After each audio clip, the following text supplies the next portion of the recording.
Hi friends, இன்றைக்கி நம்ம சேனலில் லட்சம்ஸ் ரெசிப்பியில் ஆந்திரா ஸ்டைல் தக்காளி தொக்கு தான் பண்ண போகிறோம். அது எப்படி செய்கிறதுன்னு பார்க்கலாம் வாங்க. இப்போ தக்காளி வந்து நல்லா உப்பு தண்ணி கல் உப்பு போட்டு தண்ணியில் நல்லா ஒரு 10 நிமிஷம் போட்டு வச்சுருங்க. அப்புறம் எடுத்து நல்லா தேய்ச்சி கழுவிட்டு இந்த மாதிரி காம்பு பகுதி இருக்குல்ல, கருப்பாக இருக்கு பாருங்கள், இதை கட் பண்ணி எடுத்துடணும்.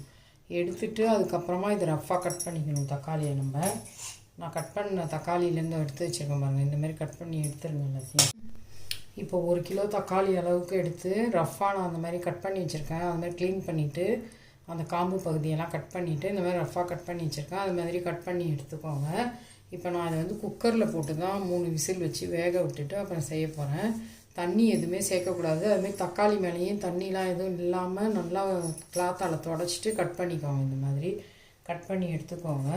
இப்போ அதை எப்படி செய்கிறதுன்னு பார்க்கலாம். இப்போ குக்கர் அடி கனமான பாத்திரமாக எடுத்துக்கோங்க. குக்கர் நான் இப்போ இன்னும் ஸ்டவ் ஆன் பண்ணல. இந்த குக்கர் எடுத்து வச்சுக்கிட்டு குக்கரில் நான் அந்த 1 கிலோ தக்காளி ரஃப்பாக கட் பண்ணதை சேர்த்துக்கிறேன். அதுமாதிரி சேர்த்துக்கோங்க. தண்ணி எதுவும் சேர்க்க தேவையில்லை. தக்காளியே நல்லா தண்ணி விட்டு வந்துடும். இப்போ அதுக்கு வந்து நம்ம ஆந்திரா ஸ்டைலில் செய்யறதுக்கு ஒரு லெமன் சைஸ் புளி எடுத்துருக்கேன். காம்பெல்லாம் எடுத்துகிட்டு அதில் சேர்த்துக்கலாம். காம்பு ஒரு சிலதில் ஓடு கூட ஒட்டிகிட்டு இருக்கும், அதெல்லாம் எடுத்துருங்க. எடுத்துட்டு அதை அதில் சேர்த்துக்கோங்க. தக்காளியோட புளியை அந்த புளியவும் சேர்த்துட்டேன். அதில் நான் 1 டீஸ்பூன் அளவுக்கு மஞ்சத்தூள் சேர்த்துக்கிறேன். கல்லுப்பு வந்து சும்மா இப்போக்கி அது வேகிறதுக்காக 1 ஸ்பூன் அளவுக்கு நான் சேர்த்துக்கிறேன் கல்லுப்பு. அதையும் அதில் சேர்த்துக்கலாம். சேர்த்துட்டு இப்போ 2 டேபிள் ஸ்பூன் அளவுக்கு நல்லெண்ணெயில் செஞ்சால் தான் இந்த தொக்கு நல்லாயிருக்கும். நல்லெண்ணெய் வந்து 1 டேபிள் ஸ்பூன் அளவுக்கு அதில் ஊற்றிக்கிறேன். இப்போ குக்கரை மூடி 3 விசில் வச்சு எடுத்துக்கலாம். இப்போ கட் பண்ண தக்காளி, அது கூட புளி லெமன் சைஸுக்கு இருக்கிற காம்பெல்லாம் எடுத்துகிட்டு சேர்த்துருக்கேன். 1 டேபிள் ஸ்பூன் அளவுக்கு கல்லுப்பு சேர்த்துருக்கேன். மஞ்சத்தூள் 1 டீஸ்பூன் போட்டிருக்கேன். நல்லெண்ணெய் அதுமாரி 1 டேபிள் ஸ்பூன் அளவு சேர்த்துட்டேன். தண்ணி எதுவும் சேர்க்கக்கூடாது. இதை நம்ம வந்து குக்கரை மூடி போட்டு அதை 3 விசில் வச்சு எடுத்துக்கலாம். இப்போ நான் குக்கரை மூடி போட்டுடுறேன். குக்கரை மூடி போட்டுட்டு ஸ்ட்ரைட் வச்சு ஸ்டவ் ஆன் பண்ணிக்கலாம். 3 விசில் வரட்டும். வந்ததும் ஆஃப் பண்ணிடலாம். தக்காளி வெந்துடுச்சு, எடுத்து அந்த பக்கம் வச்சுட்டேன் குக்கரை. அதுக்குள்ளே அதுக்கு போடுற பொடி வந்து வறுத்து நுணுக்கிக்கலாம். இப்போ 1 டேபிள் ஸ்பூன் அளவுக்கு வெந்தயம் சேர்த்துக்கிறேன் வானலில். அது நல்லா கொஞ்சம் செவந்து வர்ற அளவுக்கு வறுத்துக்கணும். நம்ம கருக விட்டுறக்கூடாது. இப்போ இந்த மாதிரி வெடிச்சு வருது பாருங்க, நல்லா வாசனை வருது. வெந்தயம் எடுத்துடலாம். இப்போ 2 டீஸ்பூன் அளவு கடுகு சேர்த்துக்கலாம். எல்லாமே ட்ரையாக தான் நம்ம ஃப்ரை பண்ணி எடுத்துக்கணும். 2 டீஸ்பூன் கடுகு சேர்த்துருக்கோம். அதுவும் இப்படி பொரிஞ்சு வெடித்து வரும்போது எடுத்துடணும். கடுகு பொரிய ஆரம்பிச்சிருச்சு. இப்போ கடுகையும் எடுத்துடலாம். அதேமாதிரி அதில் 1 டேபிள் ஸ்பூன் அளவுக்கு சீரகம் சேர்த்துக்கலாம். உங்களுக்கு சீரகம் வேணும்னா சேர்த்துக்கோங்க, இல்லாட்டி பரவாயில்ல, நல்லாயிருக்கும் டேஸ்ட்டாக. அதனால் நான் சேர்க்குறேன். 1 டேபிள் ஸ்பூன் அளவுக்கு ஜீரகம் சேர்த்துப்பேன். சீரகமும் பொரிய ஆரம்பிச்சிருச்சு. இப்போ அதையும் எடுத்துக்கலாம், தட்டில் மாற்றிக்கலாம். இப்போ என்கிட்ட தூள் பெருங்காயம் இல்லை அப்படின்றதுனால நான் அதில் வந்து 1 ஸ்பூன் எண்ணெய் வச்சு கட்டி பெருங்காயத்தை பொரித்து எடுத்து அந்த வெந்தயம் கடுகோடையே பவுட்ரு பண்ணிக்க போகிறேன். நீங்கள் தூள் பெருங்காயம் இருந்ததுன்னா லாஸ்ட்டாக தாளிக்கத்தில் கூட சேர்த்துக்கலாம். கட்டி பெருங்காயமும் ரொம்ப டேஸ்ட்டாக இருக்குன்றதுனால நான் அதை சேர்த்துக்கிறேன். இப்போ பெருங்காயத்தை பொரித்து எடுத்துக்கலாம்.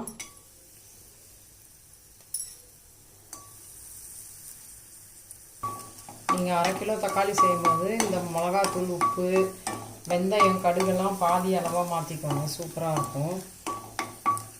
இப்போ பெருங்காயம் நல்லா பொரிஞ்சிருச்சு. இப்போ பெருங்காயத்தையும் பொரித்து அதை எடுத்து வச்சிடலாம், தட்டில் மாற்றிக்கலாம். இப்போ பார்த்திங்கன்னா நம்ம ஆந்திரா ஸ்டைல் தக்காளி தொக்கு பண்ணுறதுக்கு வெந்தயம், கடுகு, சீரகம், பெருங்காயம் பொரித்து எடுத்துருக்கேன். இதுதான் மெயின் இன்க்ரீடியன்ட்ஸு. இதுக்கு ரொம்ப டேஸ்ட் கொடுக்குறது இதுதான். இதை மிஸ் பண்ணாமல் வறுத்து பவுடர் பண்ணிக்கோங்க. இப்போ நான் ஆறிடுச்சு, இதை பவுடர் பண்ணிட்டு வந்துடுறேன். இப்போ வெந்தயம், கடுகு, பெருங்காயம், சீரகம் எல்லாம் வறுத்ததை பவுடர் பண்ணிட்டு வந்துட்டேன். இப்போ குக்கர் வெயிட்டை ரிலீஸ் ஆகிடுச்சான்னு பார்த்துட்டு நம்ம அதை எப்படி மேற்கொண்டு செய்கிறத பார்க்கலாம். இப்போ குக்கர் வெயிட்டை ரிலீஸ் ஆகிடுச்சு, எடுத்துடலாம். எடுத்துகிட்டு ஓப்பன் பண்ணி பார்க்கலாம். தக்காளி நல்லா வெந்து வந்துடுச்சு. அது கூட சேர்த்த புளி எல்லாம் சேர்ந்து எப்படி வெந்திருக்கு பாருங்கள். இப்போ இது நல்லா இப்போ தண்ணி வற்றுற வரைக்கும் நம்ம இதை அப்படியே வச்சு அடுப்பு ஆன் பண்ணி தண்ணி வத்துற வரைக்கும் நம்ம இதை கொதிக்க விடணும். நல்லா தெரிக்கும். மூடி அப்படியே லைட்டாக மூடி வச்சுருங்க. இந்த தண்ணி வற்றணும் அப்படியே. அது தக்காளியில் விட்ட தண்ணி தான் இது எவ்வளவும். இது நம்ம வத்துற வரைக்கும் மீடியம் ஃப்ளேமில் வைங்க. கொஞ்சம் நல்லா பாதி அளவுக்கு தண்ணி சுற்றுனதும் அதுக்கப்புறம் சிம்மில் வச்சுக்கோங்க. ஏன்னா அடி பிடிச்சிடும் ஒரு சில. ஏன்னா நான் குக்கரில் வச்சுருக்கேன், பிடிக்காது. இல்லை அடிக்கனமான வானலில் கூட பண்ணலாம். அது கொஞ்சம் லேட்டாகும், நமக்கு தெரிக்கும் அது வேகிறதுக்குன்னு தான் குக்கரில் போட்டு விட்டேன். நீங்களும் இந்த மாதிரி குக்கர்லேயே போடுங்க, சூப்பராக செய்யலாம். சீக்கிரமாக ஈஸியாக பண்ணிடலாம். இப்போ தக்காளியும் நமக்கு நல்லா கிடைக்கும் இல்லை, சீசன் தானே, இந்த நேரத்தில் வாங்கி செஞ்சு வச்சுக்கலாம். இப்போ பாருங்கள், இப்போது தக்காளி நல்லா கொதித்து பாதி அளவுக்கு அந்த தண்ணி கொஞ்சம் சுண்டிருக்கு. நம்ம அப்படி கிண்டி விடக்குள்ளேயே மசிஞ்சிடும். அந்த வெந்த புளி தக்காளி எல்லாம் ஒன்றும் சேர்ந்து மசிஞ்சிக்கும். இப்போ இந்த ஸ்டேஜில் நான் வேக வைக்கக்குள்ளே ஒரு டீஸ்பூன் அளவுக்கு கல் உப்பு சேர்த்துருந்தேன். இப்போ திரும்ப அதுக்கு தேவையான அளவு உப்பு சேர்க்குறேன். இன்னும் ஒரு டேபிள் ஸ்பூன் அளவுக்கு உப்பு சேர்த்துக்கிறேன். அதில் போதும். அப்புறமா ஃபைனலாக நீங்கள் வச்சு பார்த்துட்டு டேஸ்ட் பண்ணிவிட்டு அதுக்கப்புறம் வேணால் சேர்த்துக்கோங்க. 2 டேபிள் ஸ்பூன் அளவுக்கு வெறும் மிளகாத்தூள் சேர்க்குறேன்.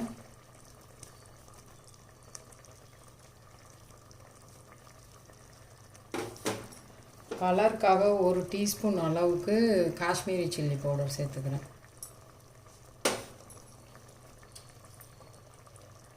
இதுக்கு ஒரு 5 நிமிஷம் கொதிச்சிட்டுவோம். ஒரு 5 நிமிஷம் கொதித்த பிறகு நம்ம வறுத்து நுணுக்கி வச்சுருக்க பவுடர் சேர்க்கலாம். இப்போ இதில் இன்னும் 2 டேபிள் ஸ்பூன் நல்லெண்ணெய் சேர்த்துக்கலாம். அப்போ தான் அந்த தூள் மிளகா காரம்லாம் போட்டிருக்கோம் இல்லையா, அது திக்காகி வரும்போது கொஞ்சம் அடியில் பிடிக்காமல் இருக்கும். இப்போ அதில் ஒரு 2 டேபிள் ஸ்பூன் அளவுக்கு எண்ணெய் சேர்த்துக்கலாம். எண்ணெய் சேர்த்துருக்கேன். இது நல்லா சுண்டி வரட்டும். இன்னொரு 5 நிமிஷம் நல்லா கொதித்து சுண்டட்டும். அதுக்கப்புறம் நம்ம வறுத்து நுணுக்கி வச்சுருக்க பவுடர் சேர்க்கலாம். இப்போ கொதித்ததும் ஒரு 2 நிமிஷம் கழித்து டேஸ்ட் பண்ணி பாருங்கள் உப்பு காரம். எனக்கு உப்பு காரம்லாம் கரெக்டாக இருக்குது, புளிப்புலாம். உங்களுக்கு ரொம்ப காரம் வேண்டாம் அப்படின்னு சொன்னாக்கா நீங்கள் இன்னும் கொஞ்சம் ஒரு 1/4 டீஸ்பூன் அளவுக்கு காரத்தை கம்மி பண்ணிக்கோங்க. இது ஒரு 5 நிமிஷம் கொதிக்கட்டும், தெரிக்கும். அதனால் நம்ம சும்மா லைட்டாக சும்மா அப்படி மூடி வச்சிடலாம். ஒரு 5 நிமிஷம் கழித்து பார்க்கலாம். நல்லா கொதிச்சு தண்ணிலாம் வற்றிடுச்சு. இந்த மாதிரி திக்காகி வரும்போது நீங்கள் தக்காளியெல்லாம் நல்லாவே மேஷ் பண்ணி விடணும்னா கரண்டியாலே நல்லா அமுக்கி கிண்டி கொடுத்துக்கோங்க. அது நல்லா எல்லாம் அந்த புளி தக்காளி எல்லாம் ஒன்று சேர்ந்து மேஷ் ஆகிடும். இப்போ நம்ம வறுத்து நுணுக்கி வச்சுருக்கோம் இல்லையா, அதுக்கு டேஸ்ட்டுக்காக ஒரு ஹைலைட் பொடி ஒன்று, வெந்தயம், கடுகு, பெருங்காயம், சீரகம். இப்போ அந்த பொடி எல்லாத்தையுமே அப்படியே அதில் சேர்த்துடணும். 1 கிலோ தக்காளிக்கான அளவு தான் அதில் வறுத்து நுணுக்கியிருக்கேன். அதனால் அதை அப்படியே சேர்த்துடலாம்.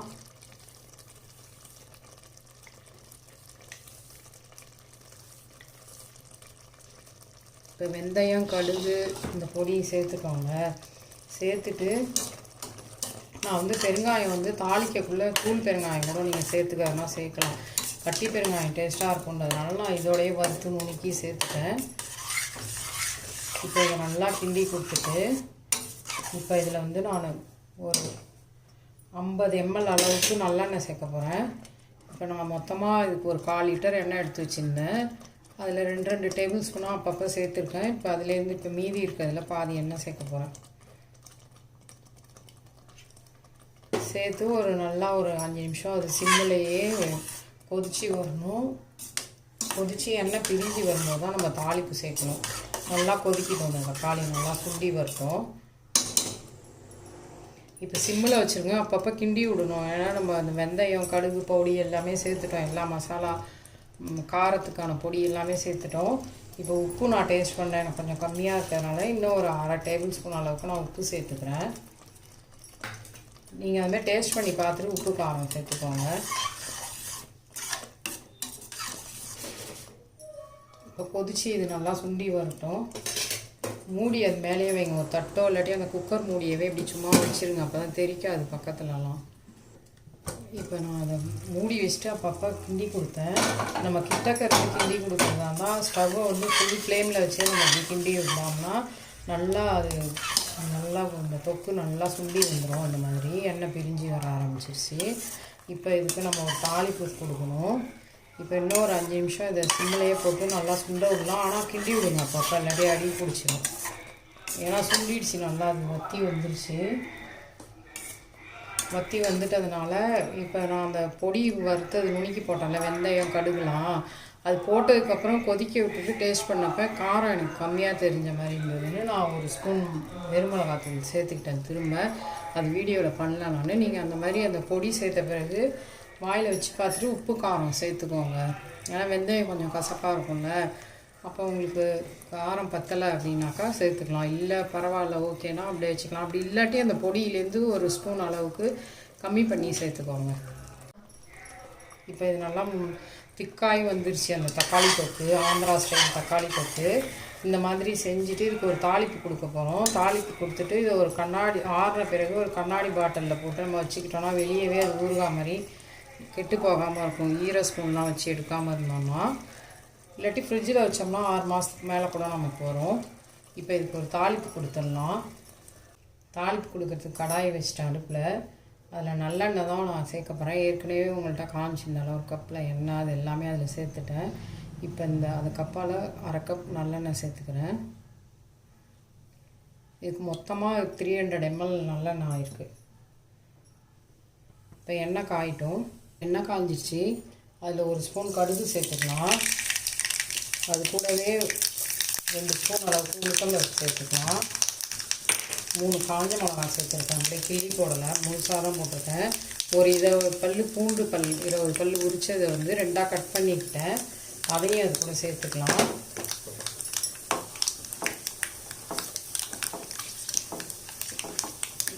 கொஞ்சம் பருப்பு செவந்து வரட்டும். இப்போ நீங்கள் தூள் பெருங்காயம் இந்த ஸ்டேஜில் சேர்த்துக்கோங்க. நாம் ஏற்கனவே கட்டி பெருங்காயம் சேர்த்ததுனால நான் அதில் சேர்க்கல பெருங்காயம். இப்போ பருப்பு செவந்து வருது. இந்த ஸ்டேஜில் நான் அந்த பூண்டு பல் கட் பண்ணி வச்சுருக்கேன் 20 பல், அதை சேர்த்துக்கிறேன்.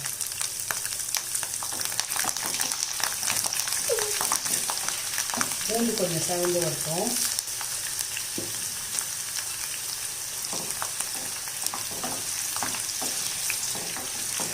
இந்த பூண்டு ஃப்ளேவர் எண்ணெயோடு சேர்ந்து அந்த தொக்கில் கேரட்டில் அது அப்படியே ஊறக்குள்ள ரொம்பவே நல்லா டேஸ்ட்டாக வாசனையாக இருக்கும். கண்டிப்பாக இந்த தாளிப்பு நீங்கள் கொடுத்தாதான் தக்காளி தொக்கு சூப்பராக இருக்கும்.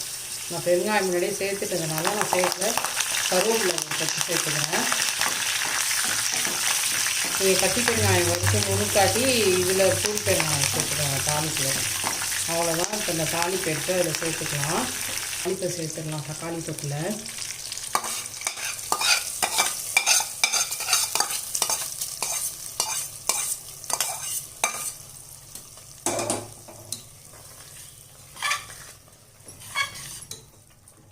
இப்போ தாளிப்பை சேர்த்துட்டு ஒரு 5 நிமிஷம் நம்ம இதை ஒரு 5 நிமிஷம் சிம்மில் வச்சு வைக்கலாம். வச்சாதான் நம்ம தாளிப்பு கொடுப்போம் இல்லையா, அந்த கடுகு பூண்டு மிளகாலாம் எல்லாம் ஒன்று சேர்ந்து அது கூட மிக்ஸ் ஆகும். பூண்டெல்லாம் ரொம்ப டேஸ்ட்டாக இருக்கும். சூப்பரான சுவையில் ஆந்திரா ஸ்டைல் தக்காளி தொக்கு ரெடி ஆகிடுச்சு. ஊறுகான்னு கூட சொல்லுவாங்க அவங்க. இது நம்ம ஒயிட் ரைஸோடு பிசைஞ்சு சாப்பிடும்போது ரொம்ப அருமையாக இருக்கும்.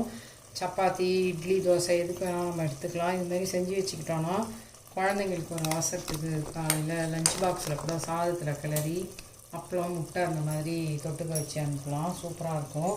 நீங்களும் இந்த மாதிரி செஞ்சு எடுத்து வச்சுக்கோங்க, டேஸ்ட்டாக இருக்கும். தாளித்து கொட்டி சிம்மில் வச்சு ஒரு 5 நிமிஷம் நல்லா அதை கொதிக்க விட்டுட்டேன். இந்த அளவுக்கு அது எண்ணெய் பிரிஞ்சு நல்லா வரணும். அப்போ தான் நம்ம கெட்டு போகாமல் இருக்கும். நல்லா தண்ணிலாம் வற்றி இந்த மாதிரி வந்துடுச்சு.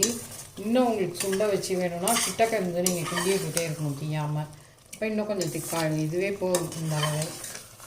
இதை எடுத்து நம்ம ஸ்டோர் பண்ணி வச்சுக்கலாம். ரொம்ப நாளைக்கு வரும். ஃப்ரிட்ஜில் வச்சிங்கன்னா 6 மாதத்துக்கு கூட இருக்கும். இந்த தக்காளி தொக்கு ஆந்திரா ஸ்டைல் தக்காளி தொக்கு ரெடி ஆகிடுச்சு. நீங்களும் இந்த மாதிரி செஞ்சு பாருங்கள். ரொம்பவே சூப்பராக இருக்கும். நம்ம ரைஸ் சப்பாத்தி எது கூட வேணால் எடுத்துக்கலாம். நல்லாயிருக்கும். இட்லி தோசையோட கூட சாப்பிட்டுக்கலாம். சூப்பராக இருக்கும்.